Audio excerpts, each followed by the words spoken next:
Hello' everyone, welcome to my YouTube channel. তো জনাৰণ ব্লগৰ লগে আপোনালোক সকলোকে স্বাগতম জনালোঁ। তো আজি আমি যাব ওলাইছোঁ দৰঙৰ অৱস্থিত খটৰা সত্ৰলৈকে। দৰঙৰ ডিপিলাৰ হয় এইটো লোকেশ্যন। তো আমি খটৰা সত্ৰলৈকে আজি যাম। তো তাৰে ওপৰত অলপ ভিডিঅ' বনাম বুলি ভাবিছোঁ। আমি এতিয়া খটৰা মন্দিৰ আহি পালোঁ, শৰাই চৰাই লৈ। ইয়াত জুনুকাই পূৰা শৰাই লৈ লৈছে। জুনুকাইটো এই আমাৰ গোটেইখিনি লৈ লৈছোঁ ইয়াতে। দোকানী দাদাই গোটেই দি দিছে আৰু এইটো মুড়ি মানে মাছক দিবৰ কাৰণে লৈছোঁ। জুনুকা ৰেডি। তো আমি আমাৰ লক্ষ্মী আছে ইয়াতে ৰাখি থৈ দিছোঁ। চেণ্ডেল ইয়াতে থৈ যাওঁ নেকি। ভৰি হাত ধুই আমি এতিয়া মেইন গেটলৈকে আহি গৈছোঁ। এইটো কাশ্য দেৱতা।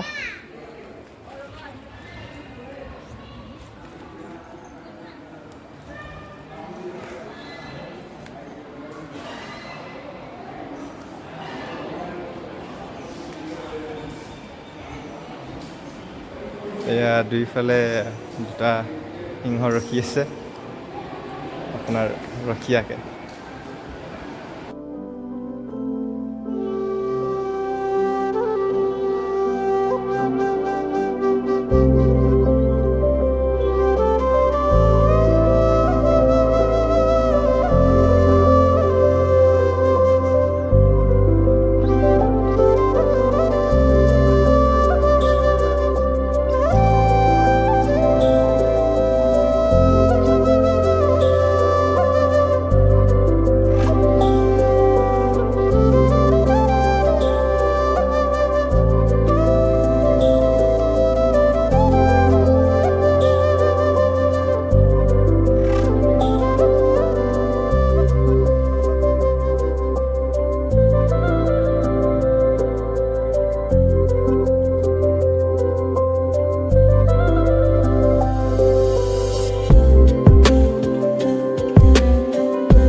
এতিয়া আমাৰ শ্ৰীযুত যাদৱ চন্দ্ৰ মহন্ত মন্দিৰৰ সভাপতি, তেওঁ মানে মন্দিৰৰ বিষয়ে দুআষাৰমান কৈ দিব। নমস্কাৰ। আমাৰ এয়া খটৰা সত্ৰ। এই সত্ৰখনৰ বয়সৰ জোখাৰে 455 বছৰ হ'ল। এই সত্ৰখন 1568 খ্ৰীষ্টাব্দত প্ৰতিষ্ঠা কৰা হৈছিল আৰু প্ৰতিষ্ঠা কৰিছিলে মহাপুৰুষ মাধৱদেৱৰ প্ৰিয় শিষ্য শ্ৰী শ্ৰী গোবিন্দ আতয়ে।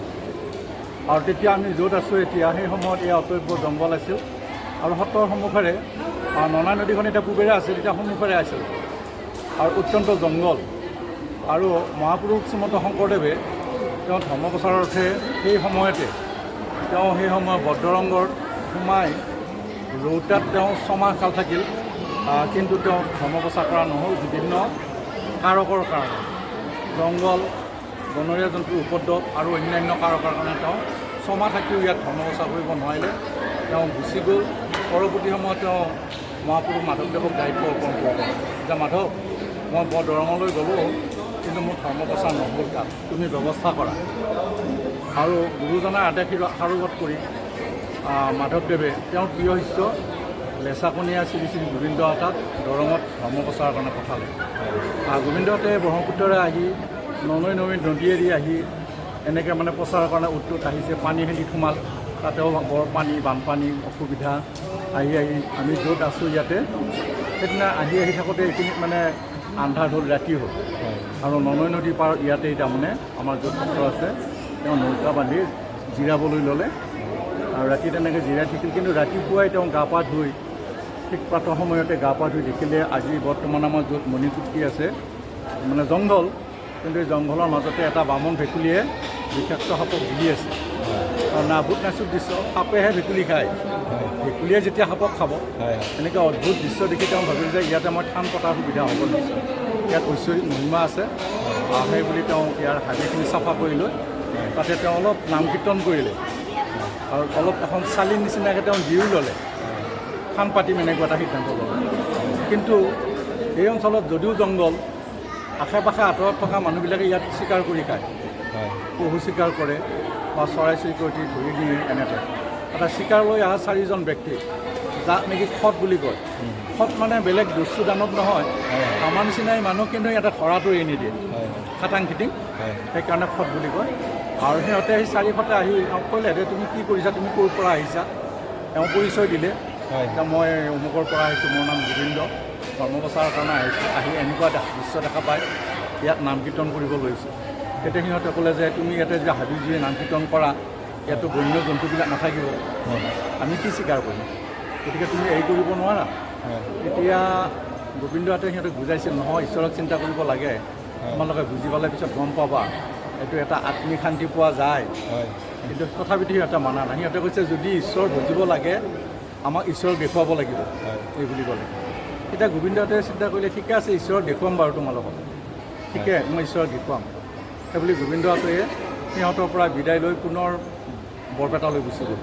আৰু বৰপেটাত যায় সেই সময়ত ৰাম বিজয় নাটক কৰিবৰ কাৰণে ৰাম লক্ষ্মণ সীতা হনুমানৰ ষ্টেচু মূৰ্তি বিগ্ৰহ আছিল তাতে।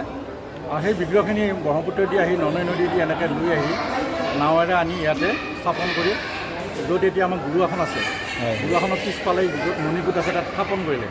স্থাপন কৰি তাৰ আগত নাম কীৰ্তন কৰিলে। যেতিয়া ঈশ্বৰৰ মূৰ্তি দেখা পালে ৰাম লক্ষ্মণ সীতা হনুমান, সিহঁত বিগলিত হ'ল আৰু সিহঁতেও নাম কীৰ্তন কৰিবলৈ ল'লে।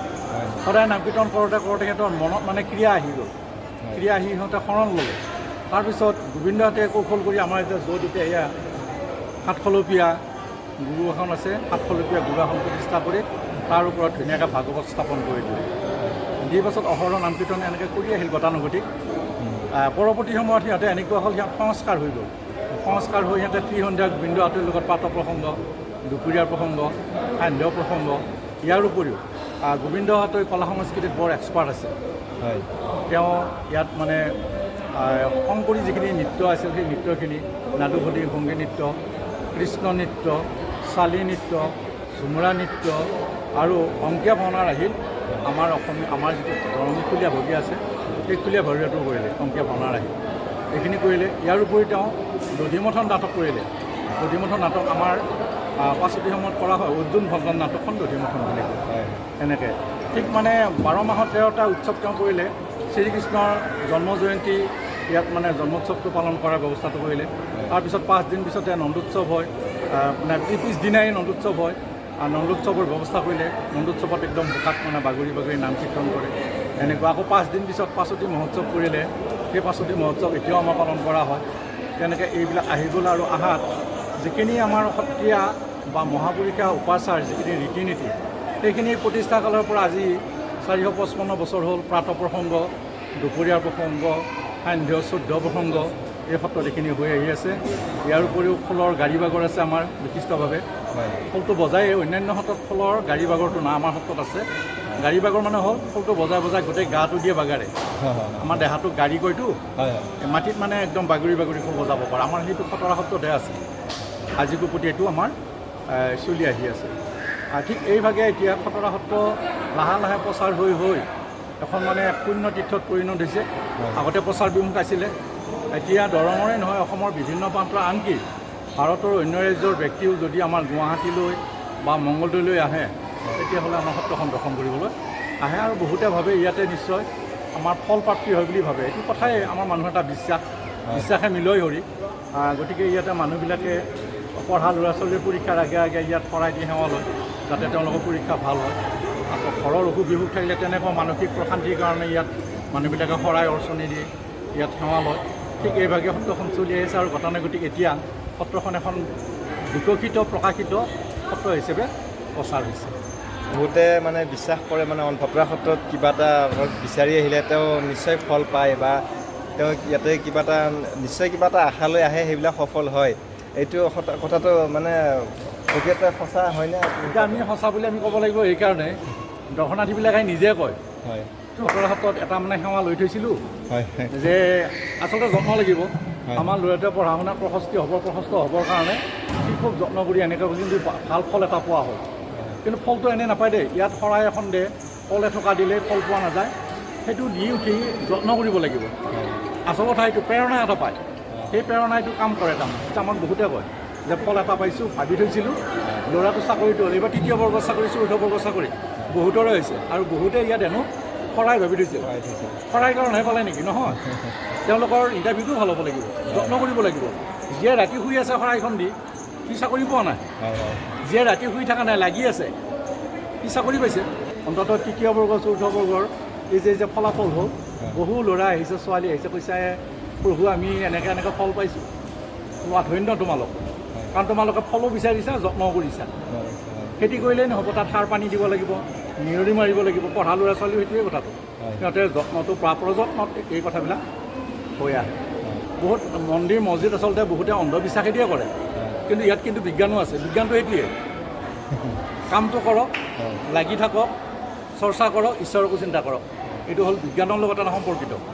তাৰ মাজতে মই আৰু এটা কথা শুনিবলৈ পাইছিলোঁ, কি মানে ধৰক আমাৰ যিটো দৰঙী মানে যিটো এটা মানে কলা, যিটো হ'ল আপোনাৰ নাগাৰা নাম, তো সেইটো মানে ইয়াৰ পৰাই উপস্থাপন হোৱা বুলি শুনিছিলোঁ, মানে ইয়াতেই জন্ম হোৱা বুলি শুনিছিলোঁ, এই আমাৰ এইটো খটৰা সত্ৰতেই। তো এই বিষয়ে যে হৈছিল, এইটো মানে কি প্ৰকৃততে ইয়াৰ পৰাই হয় নেকি? আচলতে আমি হয় বুলি ক'ব লাগিব এইকাৰণে, তেনেকুৱা বিশেষ নথি নাই যদিও আমি পৰম্পৰাগত কিছুমান কথাৰ পৰা আমি মানে শুনিছোঁ, আৰু শুনা কথাটোকে ক'ব লাগিব। হয়, হয়। যিটো নাগাৰাটো আচলতে ডবাৰ আকৃতিৰ। হয়, হয়। আমাৰ খটৰা সত্ৰৰ ডবাকেইটা খুব ডাঙৰ ডাঙৰ, এই আকৃতিৰে নাগাৰা। আৰু সেই সময়ত আমাৰ সত্ৰ প্ৰতিষ্ঠানৰ সময়ত গোবিন্দ আতাৰ লগত একেবাৰে সহচৰ আছিল কৃষ্ণাই ডেকা বুলি এজন ভকত। আৰু কৃষ্ণাই ডেকাই হেনো এই নাগাৰা নামৰ আকৃতি, নাগাৰাতকৈ অলপ সৰু, নাগাৰা মানে ডবাতকৈ, নাগাৰাটো ডবাতকৈ অলপ সৰু, আকৃতি বজালে, আৰু তাৰ চাউণ্ডটো অলপ বেলেগ, শব্দটো। আৰু সেই আকৃতিত এইটো নাগাৰা বনাইছিল। আৰু সেই সময়ত এই আমাৰ মহাভাৰত বা ৰামায়ণৰ নামবিলাক তাত সেইধৰণে সংগত কৰি অহা হৈছিল। পৰৱৰ্তী সময়ত সেই লুপ্তপ্ৰায় হওঁ অৱস্থা এটা হৈছিল। কিন্তু আমাৰ ওচৰৰে দীপিলাৰ প্ৰয়াত, তেওঁ এগৰাকী কৃতি শিক্ষক আছিল, নৰেশ্বৰ শৰ্মা বৰুৱা। তেখেতে গোষ্ঠলীলাৰ পৰা শ্ৰীকৃষ্ণৰ নাম কাটিলে, আৰু সেই নামভাগ কাটি উঠি এই খটৰা সত্ৰতে তেওঁ নিজে শিকাই দিছিল। তাৰ সুৰ, লয়, তাল এইবোৰ শিকাই দিছিল। তাৰপিছত ক্ৰমান্বয়ে বস্তুটো আকৌ উঠি আহিল, যিটো লুপ্ত পাইছিল সেই নামটো লাহে লাহে উঠি আহিল। গোষ্ঠলীলাই কিন্তু প্ৰথম আৰম্ভ, তাৰপাছত তেওঁ অন্যান্য কেইবাটাও নাম কাটিছে সেই বিষয়ত। গোষ্ঠলীলাই প্ৰথম, আৰু তাৰপাছত প্ৰতিভাত হৈ লাহে লাহে লাহে প্ৰচাৰ বিকাশ হৈ আজি বৰ্তমান নাগাৰা নামৰ যিটো বিকাশ বা প্ৰচাৰ, এইটো হৈছে। কিন্তু এইটো হয় পৰৱৰ্তী সময়ত আছিল যদিও, কিন্তু সত্ৰৰ ফালৰ পৰা আমাৰ খটৰা সত্ৰতে ইয়াৰ বিকাশটো লাভ কৰিছে। আৰু মাজতে কিন্তু নৰেশ্বৰ শৰ্মা বৰুৱাদেৱে ইয়াক আৰু অলপ ওপৰলৈ উঠাই আনিছে, নামে ভাল বাৰ্তা দিয়ে। গতিকে ঠিক তেনেকুৱা এটা কৰিছিল, আৰু সেই বাৰ্তাটো আমাৰ গয়া সমাজৰ মাজলৈ গুচি গৈছিল, আৰু সেইকাৰণে আমাৰ নামখিনি এতিয়া বৰ্তি আছে, আৰু এতিয়া আকৌ লাহে লাহে বেছি জনপ্ৰিয় হৈ উঠিছে।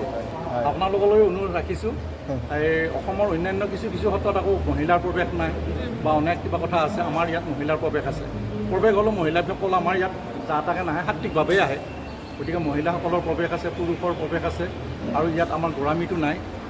আমি সকলোৱে একে, মহন্ত কোচ কলিতা তেওঁত আমি যিমান আছোঁ, আমি যিখিনি সত্ৰীয়া মানুহ আছোঁ। আৰু এটা কথা, খটৰা সত্ৰ বুলি ক'লে ইয়াত শাক্ত, সভ্য, গানবৃত্ত সকলোৰে কাৰণে ইয়াত মানে সকলো মিলাই মিছা আছে। ইয়াত যে শাক্তবিলাকৰ কিবা এটা অসুবিধা পাব, সভ্যই অসুবিধা পাব, এই কথাটো নাই। সেইবুলি ইয়াত পূজা পাতলো নহয়, কিন্তু আমাৰ নাম কীৰ্তনৰ যিটো পৰিশীলিত, এই পৰিশীলিত কথাখিনিতে তেওঁলোকক সহযোগ কৰে, আৰু আমিও সহযোগ কৰাৰ কাৰণে তেওঁলোকক সুবিধাটো দি দিওঁ।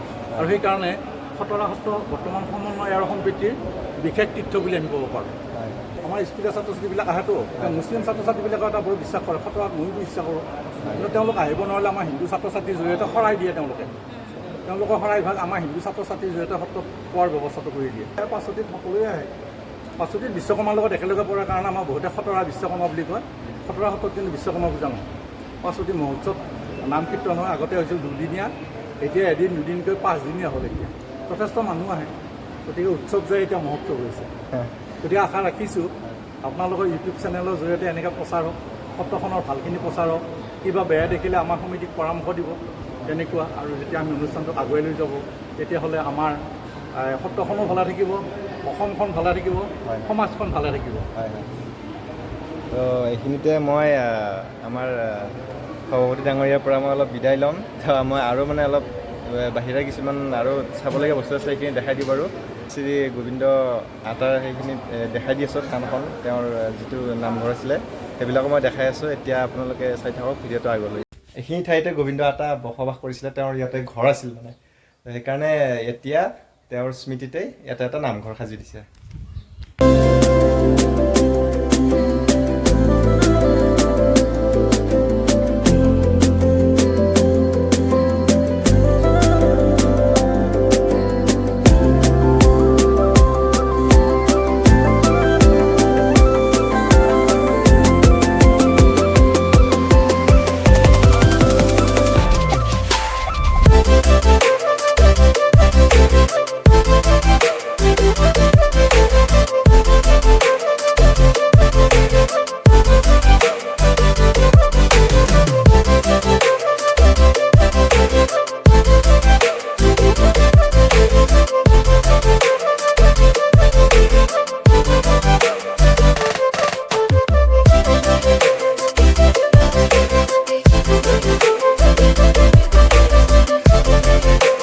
তো আজিৰ ভিডিঅ'টো বহুত বেছি দীঘলীয়াও নকৰোঁ। যদি আপোনালোকে ধৰক আহিম বুলি ভাবিছে এবাৰ আহি যাব পাৰে সত্ৰলৈকে চাবৰ কাৰণে।